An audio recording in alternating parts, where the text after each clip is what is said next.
تجتمع القلوب فتسود المحبة، وتجتمع الصفوف فيحل النصر، وكذا الهمة إذا تواثبت إلى النفس مجتمعة تلاها النجاح. وإذا ما تناءت النفوس عن بعضها وتدافعت الغرائز وتمكنت الأهواء جثم الفشل وهيمن، وذهبت الريح وتلاشت القوة. ولا تنازعوا فتفشلوا وتذهب ريحكم.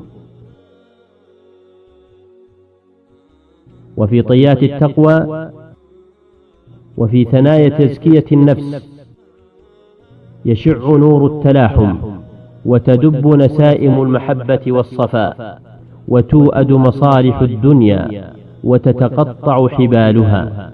يغيض ماء الهوى ويذوب داء القلب، ويضيء طريق الصلاح حينما يعتصم المسلم بحبل ربه.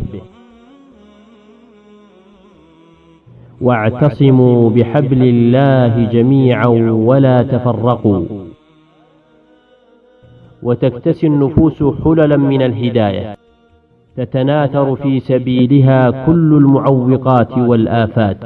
واعتصموا بحبل الله جميعا ولا تفرقوا. واذكروا نعمة الله عليكم إذ كنتم أعداء فألف بين قلوبكم